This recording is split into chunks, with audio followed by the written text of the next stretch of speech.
Hi hello viewers. இன்றைக்கி நம்ம என்ன பார்க்க போகிறோன்னா, கோதுமை ரவை உப்புமா எப்படி வித்தியாசமாக செய்யுது. எப்போ பார்த்தாலும் கடுகு கருவேப்பிலை அதெல்லாம் போட்டு செய்கிறதுக்கு பதிலாக கொஞ்சம் வித்தியாசமாக ஹெல்த்தியாக செஞ்சு பார்க்கலாம். அதுக்கு தேவையான பொருட்கள் வாங்க பார்க்கலாம். முந்திரி பருப்பு, கேரட், எப்பயுமே வந்துட்டு சிகப்பு முக்கல் எடுத்துக்கோங்க, வேக வச்சு எடுத்துக்கோங்க, பச்சை மிளகா, வெங்காயம், அதுக்கு கோதுமை ரவை. ஃபஸ்ட்டு பேனில் எண்ணெய் ஊற்றிட்டு நெய் எப்பயுமே வந்துட்டு உப்புமா செய்யும் போது சேர்த்திக்கோங்க. கடுகு, கருவேப்பில்லை, வரமிளகா, பச்சை மிளகா, எப்பயுமே பச்சை மிளகாவும் வரமிளகாவும் சேரும்போது ஸ்மெல் நல்லாயிருக்கும், டேஸ்ட்டும் நல்லாயிருக்கும்.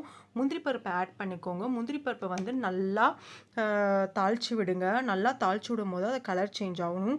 முந்திரி பருப்பும் வெங்காயமும் லைட்டாக கலர் சேஞ்ச் ஆனது அப்புறம் தான் வந்துட்டு நம்ம மற்ற பொருட்கள்லாம் நம்ம வந்து சேர்த்த முடியும். ஒவ்வொரு பொருளாக சேர்த்தும் போது தாளித்து விடுங்க. ஏன்னா இதுக்கு வந்து அப்படி தான் ப்ராசஸ் இருக்கணும். ஏன்னா அப்போ தான் அந்த பச்சை ஸ்மெல்ஸ்லாம் போய் உங்களுக்கு நல்ல ஃப்ளேவர் கொடுக்கும். எப்பயுமே ரவை போடும் போது தண்ணி ஊற்றிட்டு கொதிக்க வச்சுட்டு போடாதீங்க. ரவையை போட்டுட்டு எல்லாத்தோடையும் மிக்ஸ் பண்ணிவிட்டு அதுக்கப்புறம் தண்ணி விடுங்க. அப்போ தான் கரெக்டாக இருக்கும். இந்த டைமில் உங்களுக்கு நீங்கள் எவ்வளோ கப்பு போடுறீங்களோ அவ்வளோ கப்புக்கு தண்ணி வந்து ஆட் பண்ணிக்கோங்க.